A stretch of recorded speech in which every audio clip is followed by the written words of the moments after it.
Welcome back to the Spector Creative channel. I'm your host, Scott Toy Guru Neitlich, a longtime veteran of toy design and toy marketing, but also a collector, probably like you.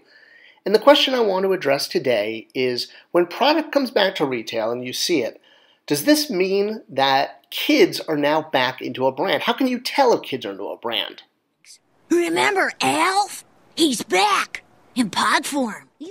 Well, obviously there is a lot of Masters of the Universe hanging at retail right now. The flagship brand at the moment is Origins. It even has a castle. But then, of course, there's also the Minis collectible line, there's the Mega Bloks Lego line, and there's not one but two new shows coming to Netflix which will also both have an action figure line.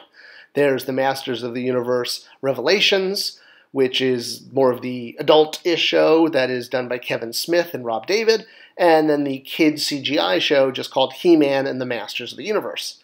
And if we're talking about kid product, there's oversized Imaginext and even little squishy, cutie Fisher-Price figures that are on their way or at market soon.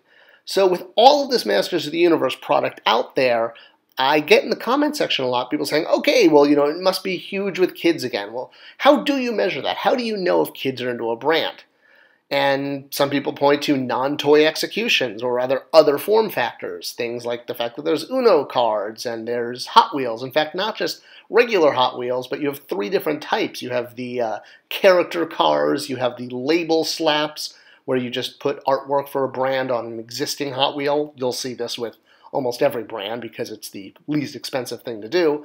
And then there's the fully tooled Masters of the Universe vehicles at Hot Wheels scale, which I have to say, not that I'm, bitter about it, but I tried so hard to get these made when I was at Mattel, and they kept saying no. So when I saw them, I was like, oh, I tried. Anyway, I should just be glad they're out.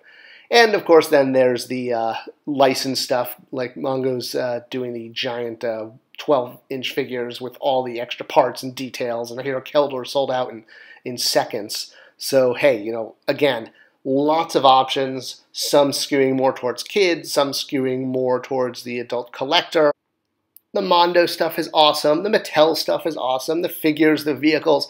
It's a good time to be a He-Man collector. I mean, heck, there's so many toys out now that they should probably just put out a book so you could... Oh, wait, they did that too. Okay, so I know I'm talking a lot about He-Man and the Masters of the Universe. I'm just using this brand to illustrate a point. And that is, when a brand comes back, He-Man has been dormant from retail for a long time. How do you know if kids are into it? And this can apply to any brand. So let's take a step back to the good old 1980s. And again, I'm going to continue to use Masters of the Universe as an example, but this could be applied to any brand that's been gone from mass retail that has now made a comeback. And how does the toy industry measure whether or not kids are into it?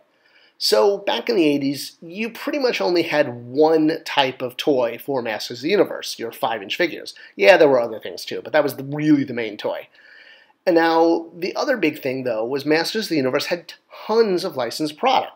You had phonographs, you had AM radios, because, kids love AM radios and phonographs. You had cassette players, not to outdo the phonograph there. Let's upgrade to a cassette player.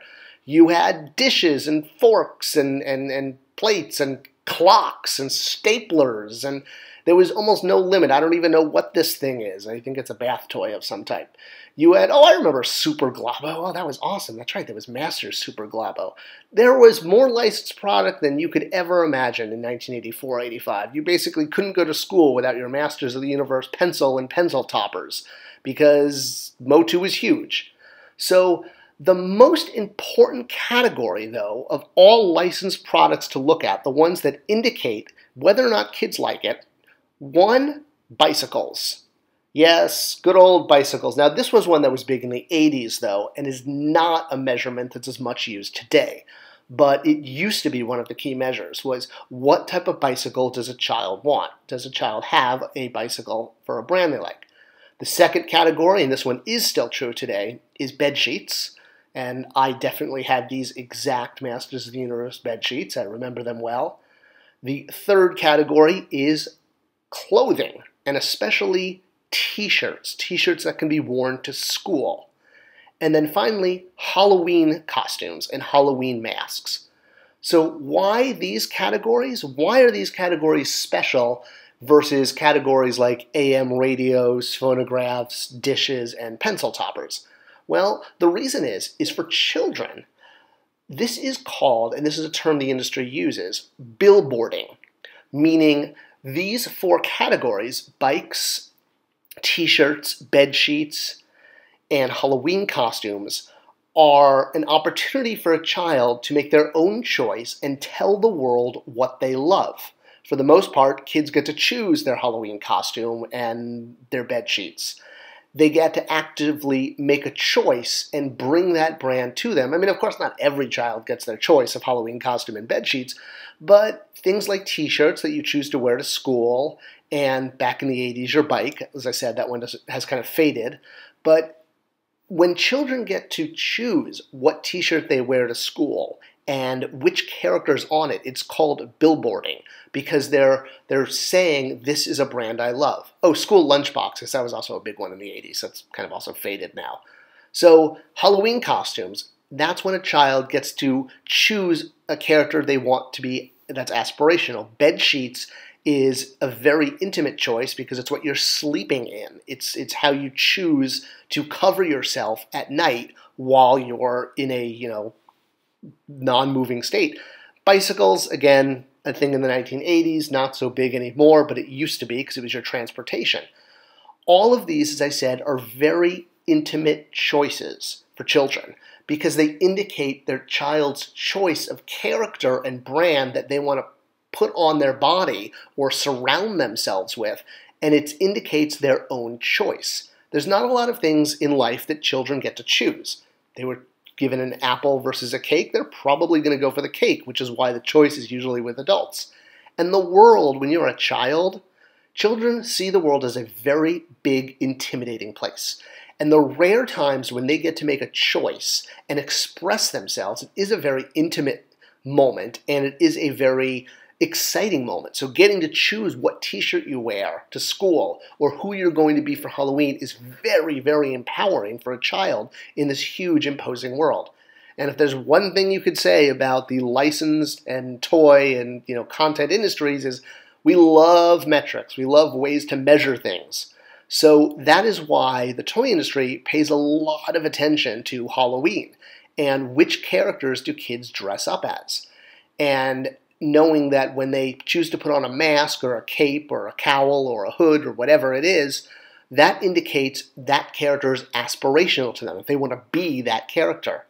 All right, know what you're saying. You're like, wait a minute. There's still, HeMan, She-Ra, and Skeletor Halloween costumes out today. So great, that's proof positive that this brand is huge with children.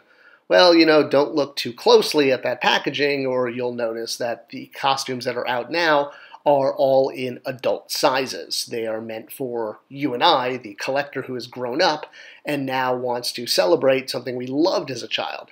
And the same thing with the shirts. Yeah, there's a lot of shirts out now, but again, they're really aimed at the adult. Go try to find a t-shirt in a child size for a brand like HeMan or Thundercats. You may have to spend a little time finding that. It's not going to be as easy. And I know you're also saying, well, wait a minute, I've seen kids dressed up as He-Man and She-Ra, so, they've made their own costumes, and, you don't even need to get store-bought ones. That's how much they love the brand.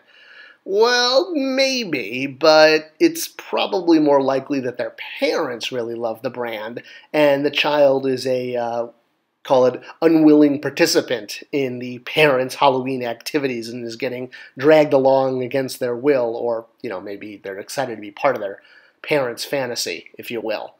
And that's basically who's also getting these. So while collectors may buy them for themselves, if a parent is buying these He-Man figures and giving them to a child, these Fisher-Price Little People, it's not likely the child is asking for them, but that the parent loves He-Man and wants their kid to love them too. So just because you see toy product at retail for a brand, this is not an indicator that kids are into a brand. Anyone can put toy product out at retail. Well, not anyone, but it's not as difficult. It's when you see other categories like t-shirts and flamethrowers, okay, not flamethrowers, but bed sheets, Halloween costumes, and it used to be bicycles and lunchboxes, but those have kind of faded. These are the consumer products that indicate children are into a brand. If you don't see these categories of products in children's sizes, you're dealing with a niche market. You're dealing with a very small amount, which is essentially an adult collector brand. If you want to see growth and you want to know if the brand is something that is attracting children and is on its way up again, you have to look for those categories.